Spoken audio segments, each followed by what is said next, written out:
نیک بیویاں تو وہ ہیں جو تابعدار ہو، اطاعت کیش ہو، مردوں کا کہنا مانے، ان کی اطاعت کرے، حافظات للغیب، اور غیب میں ان کے لیے محافظ بنے، ان کے مال کا کی بھی حفاظت کرے۔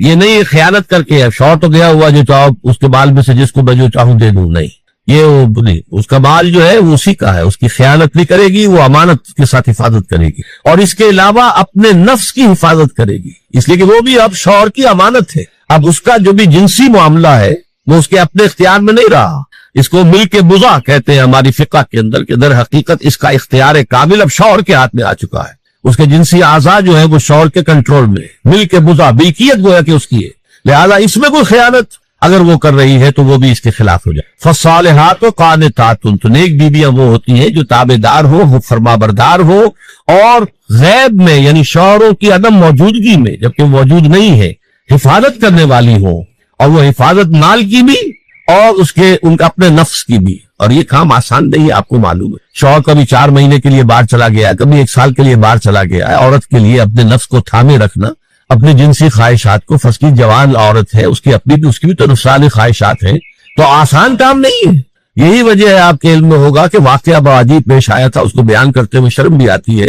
حضرت عمر رضی اللہ تعالیٰ عنہ اپنے رات کے گشت میں ایک مکان کے پاس سے گزر رہے تھے، تو انہوں نے سنا کہ ایک عورت جو ہے وہ بڑے الفاظ میں کچھ گا رہی ہے۔ اگر مجھے اللہ اور اس کے رسول کا فرق کا خوف نہ ہوتا تو تم دیکھتے کہ اس وقت میری چارپائی جو ہے چرچرا رہی ہو۔ تو اس پر حضرت عمر جو ہے وہ تنبہ ہوا کہ ہمارے لوگ جو ہیں جہاد پر جاتے ہیں، سال بھر تک واپس نہیں آتے، تو اس سے تو سوسائٹی کے اندر بہت زیادہ جو ہے ایک اندیشہ اور خطرہ پیدا ہو جائے گا۔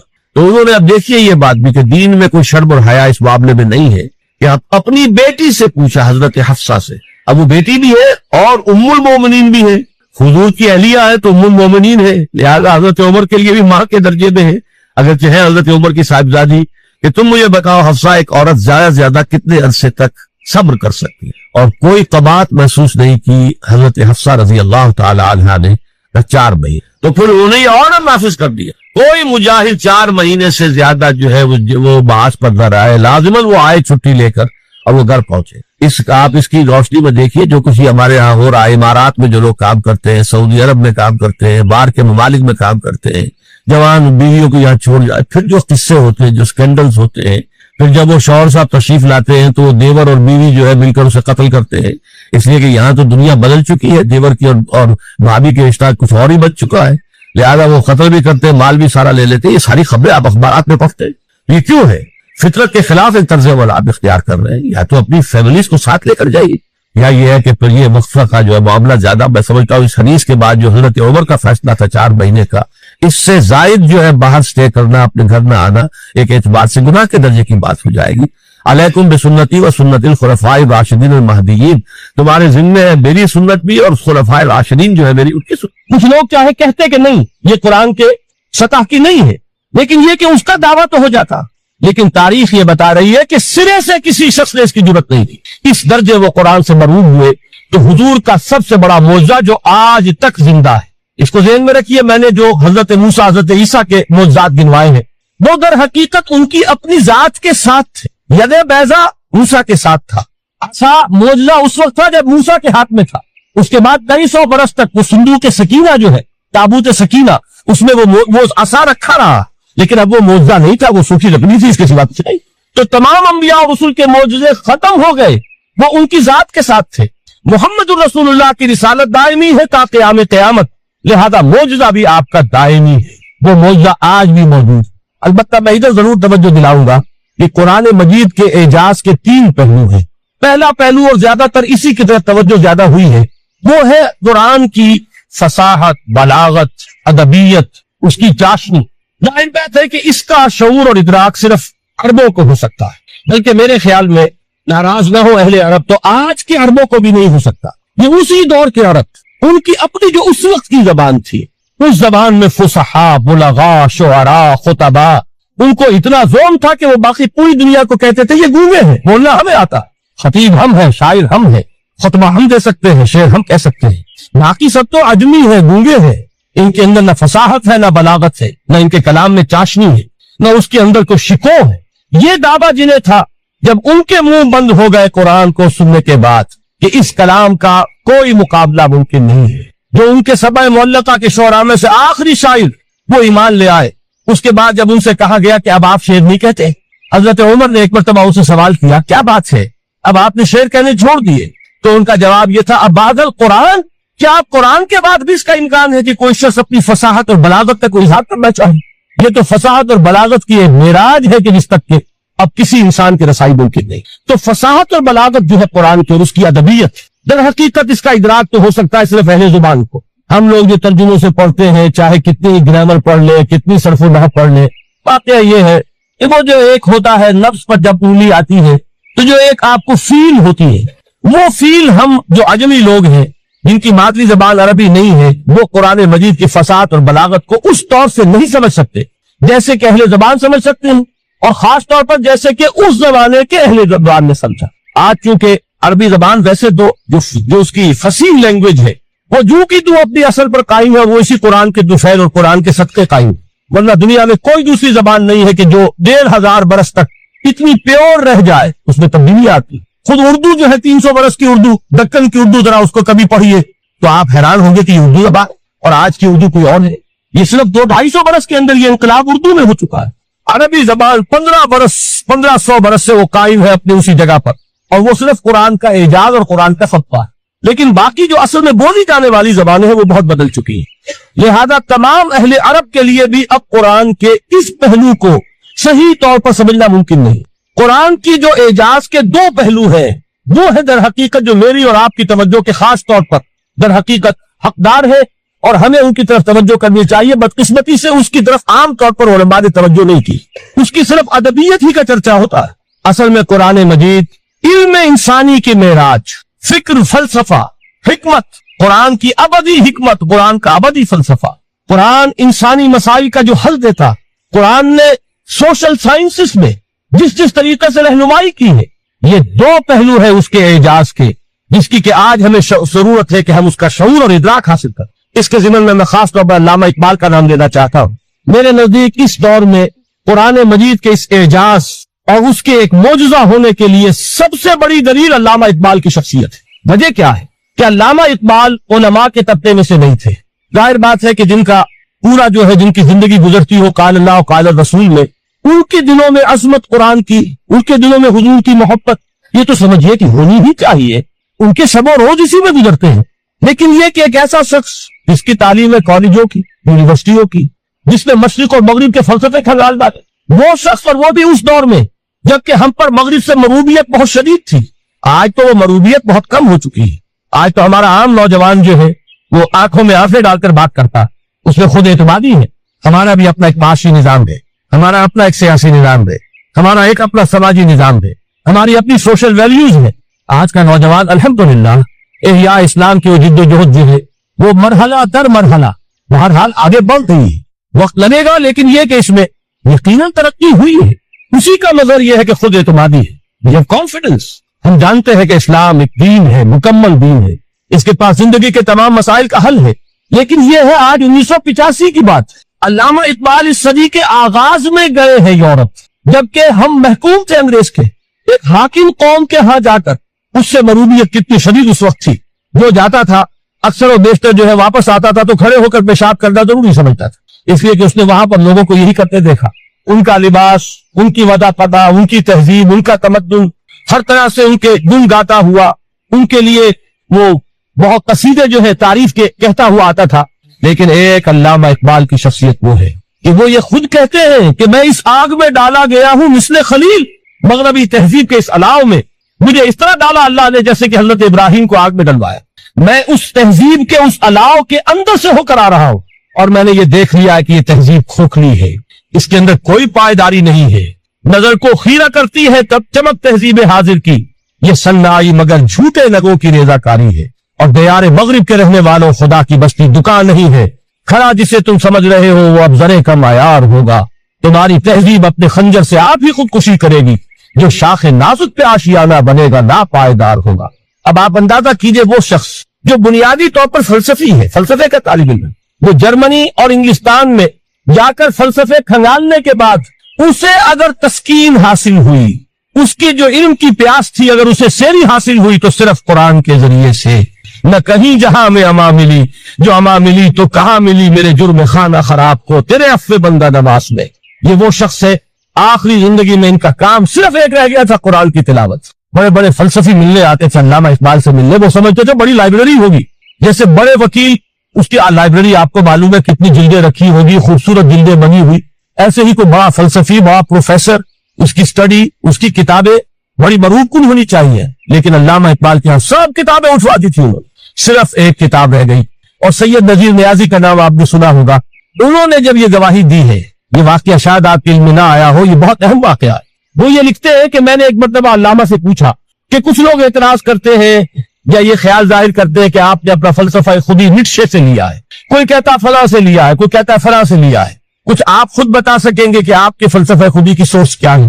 تو علامہ نے کہا کہ اچھا کل فلاں وقت آ جانا تو میں تمہیں لکھوا دوں گا، ڈکٹیٹ کرا دوں۔ تو سید نذیر نیازی کہتے ہیں کہ میں بہت خوش ہوا کہ یہ سعادت میرے حصے میں آ رہی ہے کہ علامہ اقبال خود مجھے تحریر کرائیں گے کہ میرے فلسفے کی سورس کیا ہے، میں نے کہاں سے اخذ کیا۔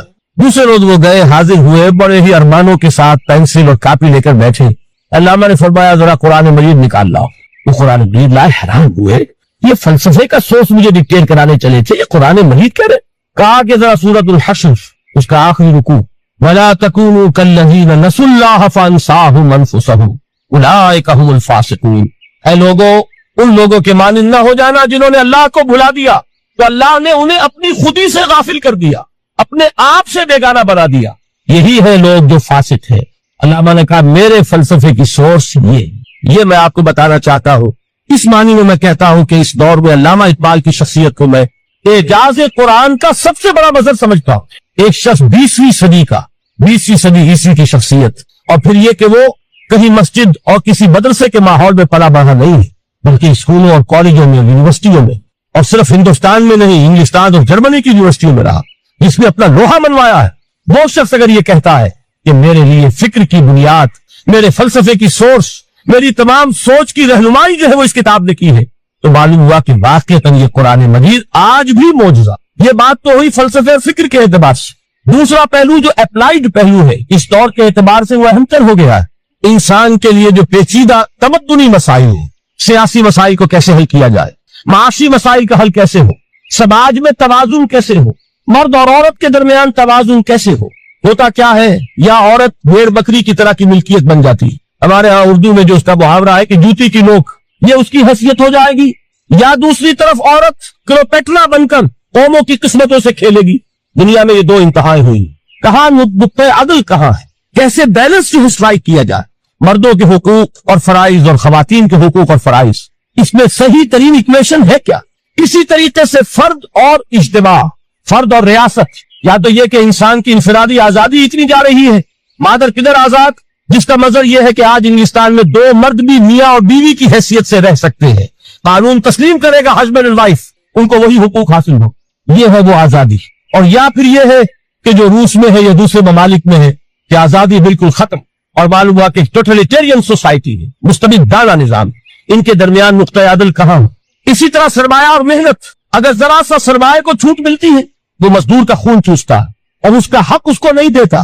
اقبال نے بہت خوبصورت انداز میں کہا ہے کہ خواجہ از خون رگے مزدور سازت لال ناب، از جفائے دہ خدایا کشت دہ کا نا خراب۔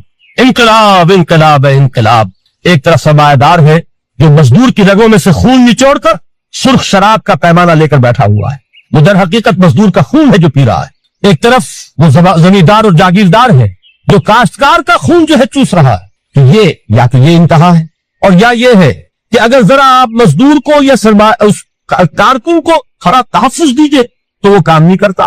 ہمارے یہاں پچھلے دور میں یہی ہوا تھا، میں یہ برملا کہتا ہوں، آج بھی آپ کے سامنے کہہ رہا ہوں کہ بھٹو نے واقعہ یہ بہت بڑا کارنامہ سر انجام دیا تھا۔ اس نے مزدور کو ایک سیلف ریسپیکٹ دی تھی، کاشتکار کو اپنی عزت کا احساس دیا تھا کہ میں بھی انسان، میرے بھی حقوق ہیں، لیکن نتیجہ اس کا نیگیٹو نکلا، مزدور نے کام کرنا چھوڑ دیا، معیشت کی گاڑی ختم ہو گئی۔ وہ چیز کی جو متوازن ہو، جس میں مزدور کو اس کا حق مل رہا ہو اور پسینہ خشک ہونے سے پہلے اس کی جائز مزدوری اس کو مل گئی ہے، جس میں کہ انسان کسی سرمایہ دار کی رعیت بن کر نہ رہ جائے۔ دوسری طرف یہ کہ سرمایہ کے لیے بھی جو اس کا صحیح ہے کہ اس کو انسینٹیو ملے، وہ میدان میں آئے، اس کے اندر رسک لینے کے جو ہے وہ صلاحیت پیدا ہو. ان دونوں چیزوں کو کیسے متوازن کیا جائے؟ واقعہ یہ ہے کہ یہ ہے وہ پیچیدہ مسائل جن کا حل قرآن میں ہے. ہماری بدقسمتی کیا ہے کہ ہم نے خود ان چیزوں کے لیے دوسروں کے سامنے جھولی پساری ہوئی. ہم دوسروں سے بھیک مانگ رہے. ہمارا حال کیا ہوا تھا اس صدی کے شروع میں؟ مصطفیٰ کمال پاشا نے جب ترکی میں اسلام کے آئلی قوانین بھی منسوخ کیے، نوٹ کیجئے اس کو، یہ اسی صدی کے وہ صدمے ہیں جو ہم نے اٹھائے ہوئے ہیں. اور گاہے گاہے باز خواہ یہ قصہ باری نہ رہا، تازہ خواہی داشت تنگ داؤ ہائے سیدھا رہا. اس صدی میں کیا نہیں ہوا؟ عربوں کی ریوولٹ ترکوں کے خلاف، ان کے پیٹھ میں جو خنجر گھونپا اور ایک انگریز، ایک کرنل لارنس کی وہ ساری شرارت، اس کے نتیجے میں ایک عظیم مملکت عثمانیہ، سلطنت عثمانیہ، دی گریٹ عثمان امپائر، اس کے چیچڑے اڑ گئے. تمہیں اس کام کے لیے بھیجا تھا، میں نے تمہیں حکم دیا تھا حسین سے میری بیعت لو، یعنی میری بیعت کے ذریعے یزید کی بیعت لو، اور اسے پکڑ کر لا کر میرے سامنے پیش کی. لہذا پھر اس نے ایک بہت خوخار شخص کو زیادہ فوج دے کر بھیجا ہے، اور وہ جو ہے اس نے آ کر جو ہے شمر میں پھر اس نے فیصلہ کن معاملہ. حضرت حسین رضی اللہ تعالیٰ عنہ نے ان دنوں میں جو وہاں گزرے، جتنے بھی کوفی آئے ہوئے تھے، اکثر و بیشتر تو کوفے کے لوگ، ان سے کہا کہ میں خود نہیں آیا، تم نے مجھے بلایا تھا. اے فلاں ابن فلاں، کیا تم نے مجھے خط نہیں لکھا تھا کہ آؤ؟ اے فلاں ابن فلاں، کیا تم نے مجھے پیغام نہیں بھیجا تھا کہ یہاں تشریف لائیے؟ اب دیکھو میرے پاس تمہارے خطوط موجود، وہ ایک تھیلا جس میں کے خطوط ہے وہ بھی لا کے میدان میں رکھ. یہ حضرت حسین رضی اللہ تعالیٰ عنہ کی شرافت اور اپنی صاف دلی. کوئی اس کے اندر عیاری نہیں تھی ان کے اندر، معاذ اللہ ثم معاذ اللہ، لیکن یہ کہ اس کا نتیجہ اچھا نہیں. نتیجہ کیا گیا؟ اب انہیں پتا چل گیا کوفیوں کو، اگر اب حسین زندہ دمشق پہنچ گئے یزید کے پاس تو یہ ہم سب کا وعدہ پھوڑ دیں گے، ہماری شامت آ جائے گی. لہذا اب تو کسی صورت انہیں زندہ نہیں رہے. ایک با اہم واقعہ نوٹ کر لیجیے، اس لیے کہ حضرت حسین نے ایک ایک کا نام لے کر اے فلاں ابن فلاں، اے فلاں ابن فلاں، اے فلاں ابن فلاں، کیا تم نے خط نہیں لکھا تھا؟ کیا تمہارا پیغام نہیں تھا؟ اب انہوں نے دیکھا کہ یہ بہانہ اگر یزید کے ہاں جا کر پھوڑ دیا گیا تو پھر ہماری خیر نہیں ہوگی. یہی وجہ ہے حضرت حسین کو شہید کرنے کے بعد، یہ نوٹ کر لیجیے، 72 آدمی تھے کل، جس کو کہلے لشکر حضرت حسین کا رضی اللہ تعالی، ان میں سے 20 خاندان بنی ہاشم کے چشم و چراغ. بڑی بہادری سے لڑے، ایک ایک نے لڑ کر جانا، بہت سو کو مارا. یقاتلون فی سبیل اللہ فیقتلون ویقتلون، قتل کر بھی رہے تھے، قتل ہو بھی رہے تھے، ایک ایک کر کے قتل ہو رہے تھے، شہید ہو رہے تھے. 20 جو ہے خاندان بنی ہاشم میں سے شہید ہوئے. حضرت حسین رضی اللہ تعالیٰ عنہ کا ایک بہت ہی انفنٹ چھوٹا بچہ، وہ بھی شہید نہیں. باقی سب مرد، تمام مرد، سوائے ایک حضرت حسین کے بیٹے حضرت علی بن حسین زین العابدین کہلائے بعد میں، وہ بیمار تھے، وہ جنگ میں حصہ نہیں لے سکتے تھے، وہ بچ گئے صرف. اچھا، حضرت حسین شہید ہو گئے. یہ ہے 10 محرم الحرام سن 61 ہجری. کیا مطلب ہے؟ حضور کے انتقال کے ٹھیک 50 برس بعد سن 11 ہجری میں حضور کا انتقال، اور سن 61 ہجری میں حضور کے نواسے اور جن کے بارے میں حضور نے فرمایا سیدہ شباب اہل الجنہ، حضرت حسین شہید ہوئے. اور اس کے بعد اس لشکر نے خیموں کو آگ لگا دی. یہاں نکتہ سمجھ لیجیے، آگ کیوں لگائی؟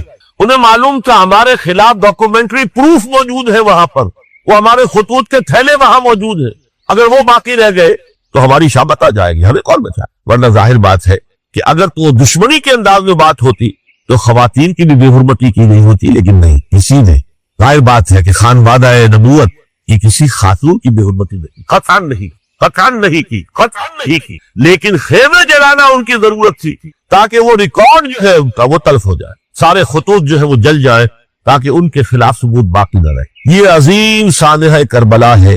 اب چونکہ یہ ہماری تاریخ کے ان واقعات میں سے ہے جس پر بہت کچھ اختلافات ہیں، مختلف گروہوں کی تعبیرات بہت مختلف.